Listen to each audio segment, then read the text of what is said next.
Амансыздар ма оқырмандар, арнама қош келдіңіз. Арнама тіркеліп лүпіл басқан әрбір жанға алғысым шексіз. Сіздерден қолдау күтемін.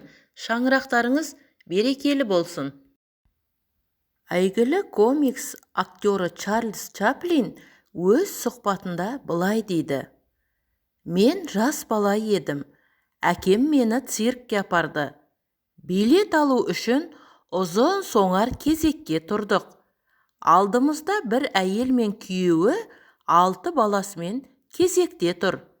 Ескі киімдерінен олардың кедей отбасы екені көрініп тұрды. Ал балалар циркке келгендеріне сондай қуанышты еді. Олардың кезегі келді. Әкесі билеттің бағасын сұрады. Билет бағасын білген кезде әкенің жүзі өзгеріп кетті. Күйеуі әйелінің құлағына бірдеңе деп сыбырлады. Олардың билетке ақшасы жетпеді. Балалар әкесіне жалбарына қарады. Осы кезде әкем қалтасынан $20 шығарып жерге тастады да алдында тұрған балалардың әкесіне: «Мырзам, ақшаң түсіп қалыпты», деді.